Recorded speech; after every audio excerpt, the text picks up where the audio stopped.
All right, children. So we start with the profit and loss appropriation account.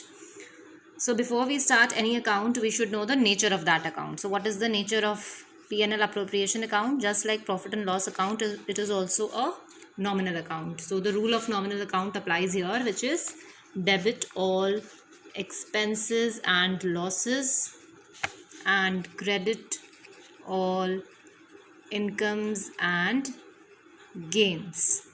Right now, these expenses and losses and these incomes and gains are from the point of view of the firm and not from the point of view of the partners, because of the separate entity concept, which says that business and businessman are two separate entities. So the profit and loss appropriation account that we are making here is the profit and loss appropriation account of the firm and not the profit and loss appropriation account of the partners, which means that every entry that we are doing over here is from the point of view of the firm.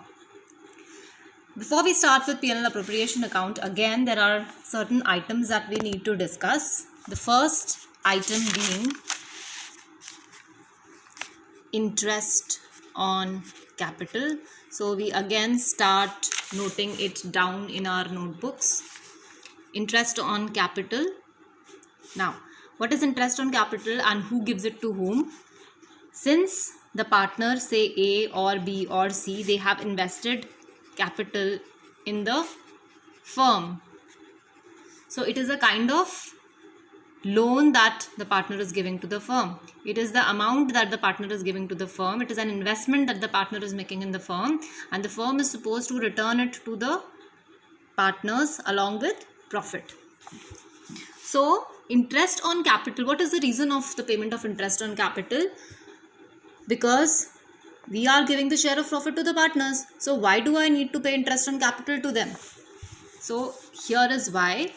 Suppose A, B and C are three partners. A has invested say 50,000, B has invested say 20,000 and C has invested say 15,000. And in their partnership deed, they decide to share the profits equally. Now, A will think that I am investing 50,000, which is a huge amount as compared to what B and C are investing. That means I should get a higher share of profit, but the profit sharing ratio agreed between them is 1:1:1. So A has to be compensated in some way for the higher amount that he is contributing as compared to B and C. So the firm compensates him in the form of giving him interest on capital. So say the interest on capital agreed is 10%. So at the end of the year, A gets 50,000 into 10%, B gets 20,000 into 10%, and C gets 15,000 into 10%. So A is getting 5,000, B is getting 2,000 and C is getting 1,500. So clearly we can see that A is being compensated here. A is getting a higher amount as compared to B and C, and this is how the firm is compensating him for the capital that he has contributed. Right? Now, interest on capital, who will give to whom? The firm is going to give to the partners. Interest on capital, firm is going to give to the partner. So since we are doing accounting from the point of view of the firm, for the firm, is it an expense or an income? It is an expense. Now I go back to my P&L appropriation account. Interest on capital should appear on which side? Debit all expenses and losses. It appears here on the debit side. So to interest on capital, names of the partners A, B and C, the amounts in the inner column and the sum goes in the outer column. Right? Now, please keep noting down whatever we are discussing. Everyone has to note down this page. Now you can go back to the video and note down if you have not been able to note it down with me right here. So we come to the second term, which is interest on drawings. Now, interest on drawings. What is drawings? Drawings is the amount that the partner withdraws from the business for his personal use. Right? Partner is taking the amount from business for his personal use. So, who has to pay the interest on drawings to whom? The partner has to pay the interest on drawings to the firm.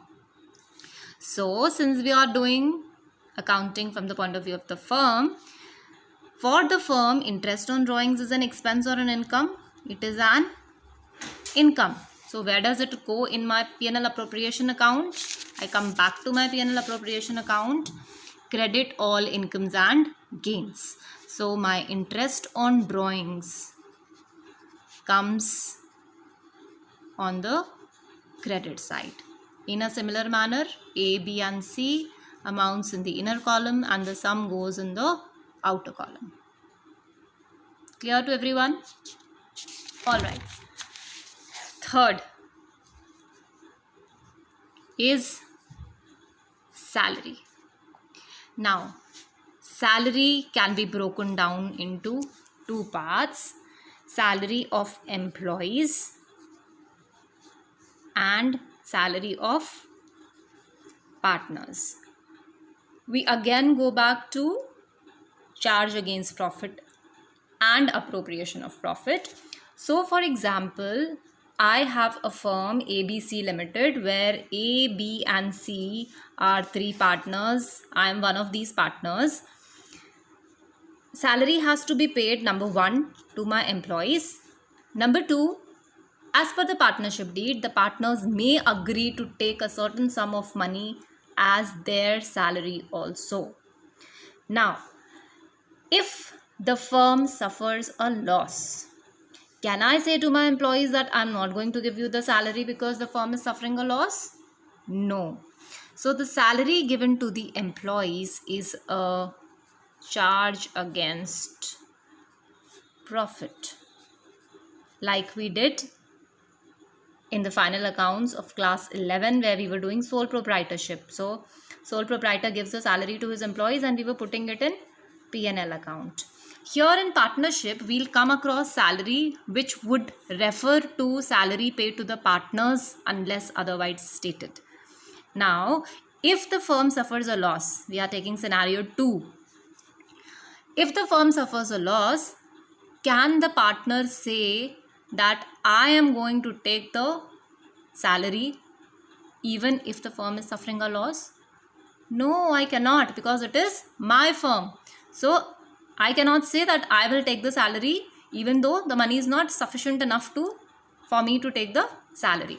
So, salary of partners is an appropriation of profit. And so, where do you think it should appear? It should appear in the P&L appropriation account. Clear? Again, coming back to the nature of salary. Who is paying to whom? Salary is being paid by the firm to the partner. So, for the firm, it is an expense. And so, again, I go back to my P&L appropriation account, debit all expenses and losses. And so, salary appears on the debit side.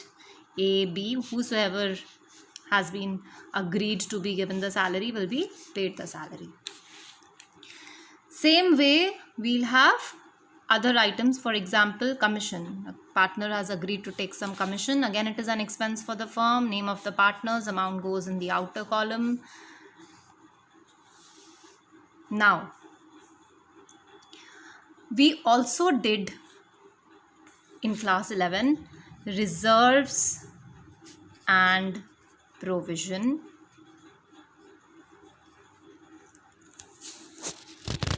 Provisions we already did in class 11, which appeared in profit and loss account. For example, provision for bad debts, where we feel that a certain percentage of debtors are not going to make the payment, and so we set aside a part of the profit.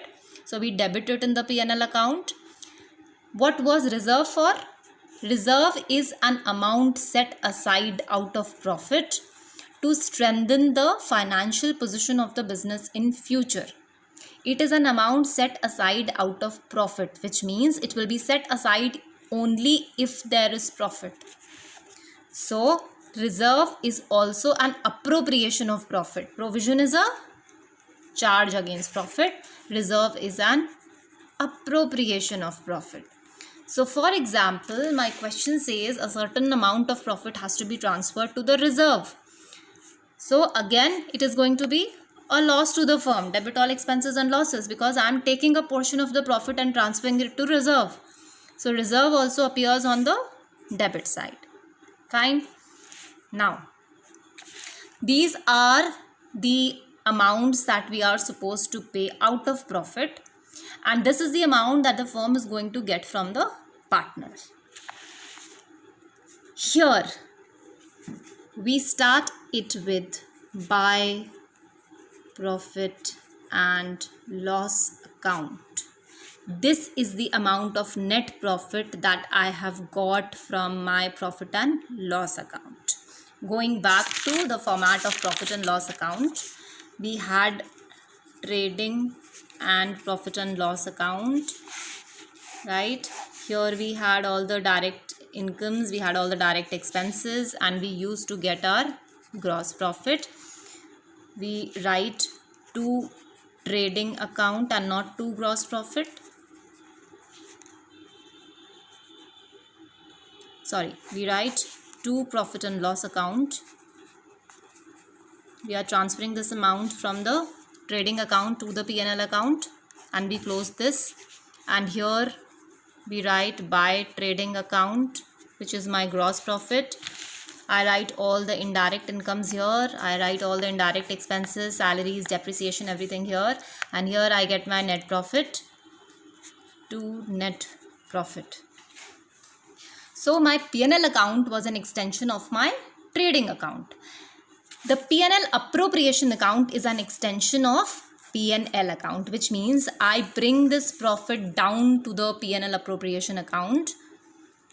So my entry becomes to P&L appropriation account. So when I transferred this to P&L appropriation account, here it is on the debit side, so there it goes on the credit side. So I come back here again. So I start with this as my profit, which means this is the profit that the firm has earned. This is the amount that the firm has got from the partners, which has increased my net profit. And out of all this, I have to pay these things to the partners.